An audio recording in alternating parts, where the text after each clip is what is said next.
Boa noite, sexta-feira, 14 de junho, você vai ver no Brasil TV. A repercussão dos protestos contra o aumento das passagens dos ônibus. O governo de São Paulo condena o vandalismo dos manifestantes e afirma que vai apurar se houve excessos dos policiais. Manifestação de motoristas de ônibus para o centro do Recife e deixa passageiros a pé. Madeireiras que faziam extração ilegal de madeira são interditadas pelo IBAMA na ilha de Marajó, no Pará. E está chegando a hora. Todas as informações sobre os últimos preparativos para a abertura da Copa das Confederações em Brasília. Estes são os destaques do Brasil TV, que já está no ar.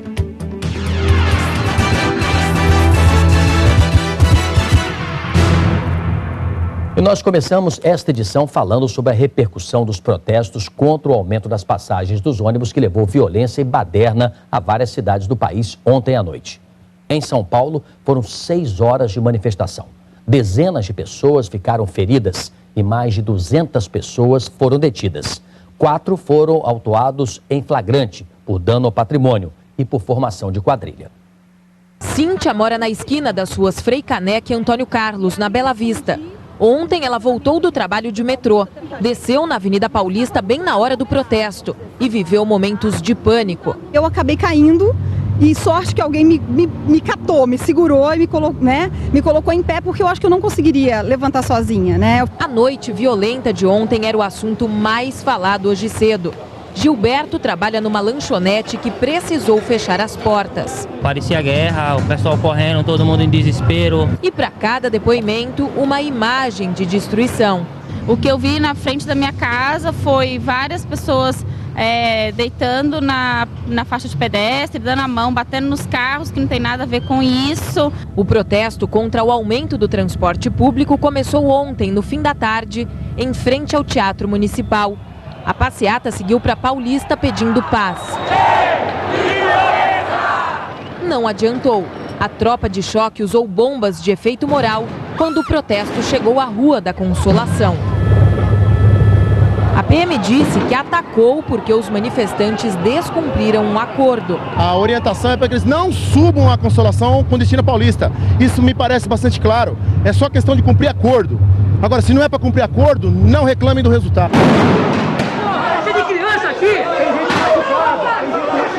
As pessoas correram para se esconder. Esta mulher chorava tentando entrar numa loja de conveniência. Eu tô de plantão aqui na Santa Casa, não estava sabendo de nada. Quando o protesto chegou à Avenida Paulista, mais uma vez houve cenas de guerra. Uma jornalista da Folha de São Paulo foi atingida no olho por uma bala de borracha. Depois de tudo isso, a cidade acordou hoje com a ressaca da violência. O que ficou mais foi aquela sensação de aperto no peito, do pânico que nós vemos. A cúpula da Segurança Pública de São Paulo se reuniu no início da tarde para discutir os protestos de ontem. O governador Geraldo Alckmin garantiu que a atuação da polícia será investigada com rigor.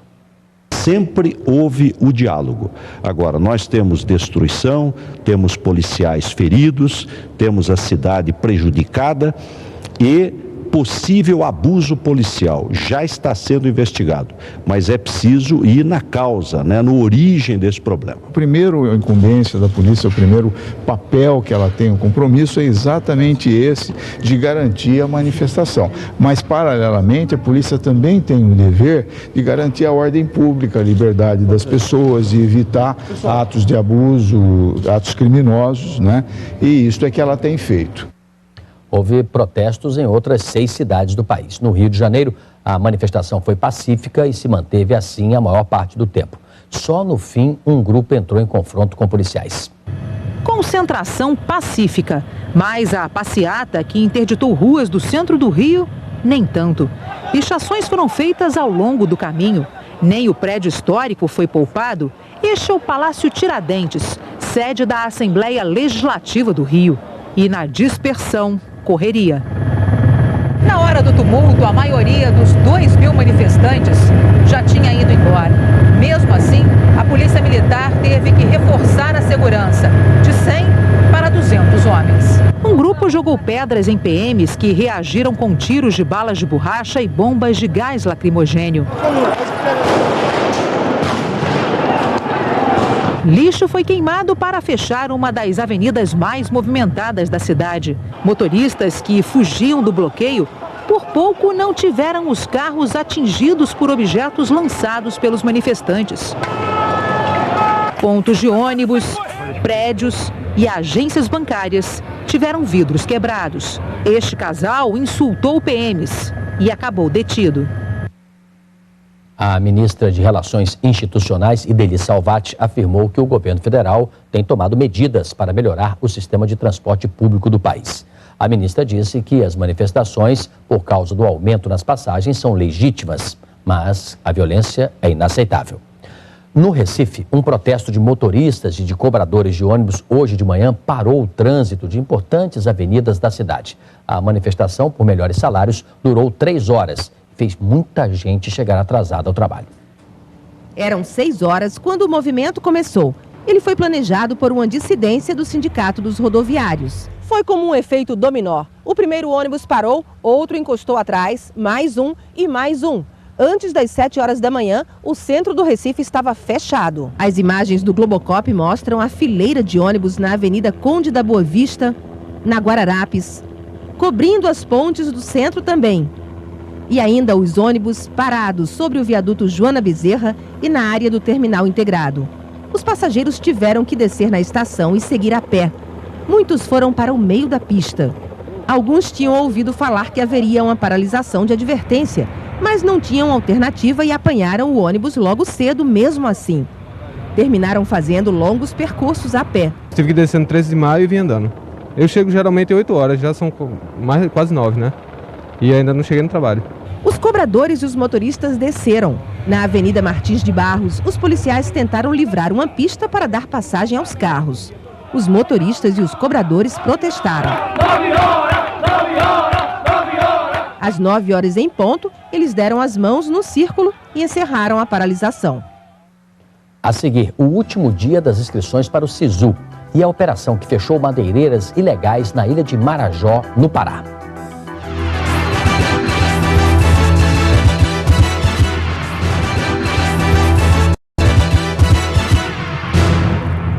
Uma operação da polícia e do IBAMA na ilha do Marajó, no Pará, interditou madeireiras que faziam comércio ilegal de madeira no meio da floresta. Animais ameaçados de extinção e que estavam em poder de caçadores foram resgatados. As áreas fiscalizadas são de difícil acesso. No meio da floresta, 1.300 metros cúbicos de madeira extraída ilegalmente foram apreendidos, o suficiente para encher 47 caminhões. O alvo foram as cidades de Melgaço, Breves e Portel, na ilha do Marajó. Policiais civis, militares, fiscais do IBAMA e agentes do Serviço de Proteção da Amazônia participaram da operação. As equipes ainda encontraram escondidos na mata tratores e outras máquinas usadas para transportar a madeira irregularmente. O material foi avaliado em quase R$690 mil. Um macaco guariba e uma preguiça ameaçados de extinção também foram resgatados. A operação foi planejada durante 2 meses. Denúncias de extração ilegal de madeira na ilha do Marajó ajudaram a mapear os locais fiscalizados. 2 madeireiras foram bloqueadas pelo Sistema de Comércio e Produtos Florestais e estão impedidas de comercializar madeira. Numa delas, o IBAMA não comprovou as informações contidas no Cisflora durante a vistoria no pátio da empresa. Então, bloquear essas empresas é fundamental para retirar esse crédito que é ilegal do mercado e antecipar e evitar a queda da floresta. 4 pessoas vão responder por crime ambiental. O valor das multas aplicadas chega a mais de R$400 mil. Representantes do Movimento dos Trabalhadores Sem Teto atearam fogo em pneus hoje de manhã, próximo ao estádio Mané Garrincha, palco de abertura da Copa das Confederações em Brasília. A manifestação foi numa das pistas do eixo monumental ao lado do estádio. De acordo com a Polícia Militar, 200 pessoas participaram do protesto contra os gastos nas construções e reformas de estádios para a Copa das Confederações e para a Copa do Mundo. Terminam hoje, às 11h59 da noite, as inscrições para o Sistema de Seleção Unificado, SISU. Quem fez o Exame Nacional do Ensino Médio, o Enem de 2012, pode concorrer a uma vaga em um dos cursos superiores de universidades federais. Quem já fez a inscrição pode mudar de opção de curso até o último minuto. Todas as informações você encontra no G1, o portal da Globo na internet. No próximo bloco, o treino da seleção no estádio de abertura da Copa das Confederações e a Central de Monitoramento de Brasília, que vai ficar de olho em tudo o que acontecer durante a competição.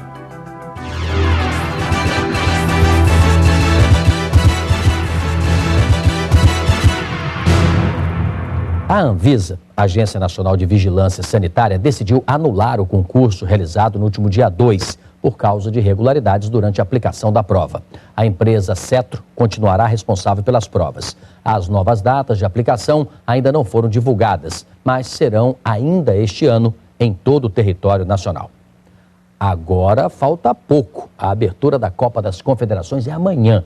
E para garantir a segurança durante toda a competição, câmeras vão vigiar tudo e transmitir imagens em tempo real, direto para um centro de monitoramento. Vigilância 24 horas. Câmeras em ação capturam imagens numa distância de até 2 quilômetros. O alcance chega à placa do carro, que pode ser localizado em caso de roubo. Num caso, por exemplo, de um refém, de um sequestro, nós já temos definido quem vai ser o responsável. Todos esses acionamentos já estão previamente acordados e estabelecidos. 44 câmeras já estão espalhadas no centro de Brasília. Fazem o monitoramento num raio de 16 quilômetros em todo o plano piloto. Outras 400 ficam de olho no Estádio Nacional Mané Garrincha. O centro de monitoramento foi montado para acompanhar tudo o que vai acontecer na cidade durante a Copa das Confederações. Num sistema integrado, 25 órgãos envolvidos na segurança vão trabalhar juntos. O centro de monitoramento tem ainda o mapeamento do Distrito Federal. Mostra, por exemplo, o trajeto feito por ônibus e carros oficiais e as ações que serão executadas por todos os órgãos envolvidos.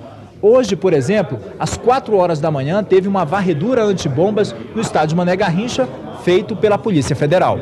500 policiais militares ficarão na área interna do estádio, 1.200 nos arredores e em locais estratégicos, como o aeroporto e setor hoteleiro.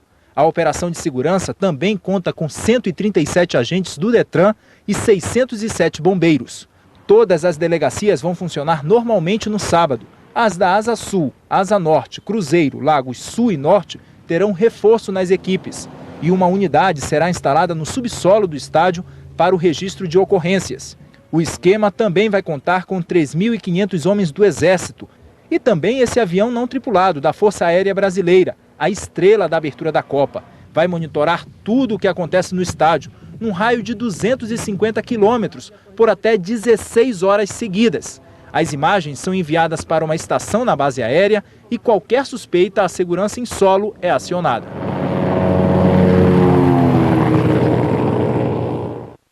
Na véspera da estreia na Copa das Confederações, a seleção brasileira fez hoje à tarde um treino de reconhecimento do gramado do estádio Mané Garrincha. E o repórter Abel Neto acompanhou. Tudo pronto para a estreia da seleção brasileira na Copa das Confederações. O último treino antes da partida de amanhã contra a seleção japonesa. Uma imagem muito legal que aconteceu antes do treino. A presença do ex-lateral direito Cafu, capitão do Penta, veio, abraçou os jogadores, conversou, passou um pouco da experiência. Foi abraçado também carinhosamente pelo Felipão e aplaudido por todos. Os 23 participaram do treinamento, inclusive o Paulinho, que teve um problema no tornozelo ontem, mas está recuperado e vai jogar. O Felipão, inclusive, confirmou que o time vai ser o mesmo que iniciou a partida de domingo passado contra a França em Porto Alegre. 70 mil ingressos, todos vendidos antecipadamente, estádio lotado amanhã para essa estreia da seleção brasileira na Copa das Confederações contra o Japão. O segundo jogo vai ser no dia 19 em Fortaleza contra a seleção mexicana e o Brasil termina sua participação nessa primeira fase da Copa das Confederações, dia 22 em Salvador, clássico contra a seleção italiana. Abel Neto, de Brasília, para o Brasil TV. Lá, fazer nossa parte, vamos torcer pela nossa seleção. O Brasil TV volta amanhã. Outras notícias logo mais no Jornal Nacional. Uma ótima noite e um bom fim de semana.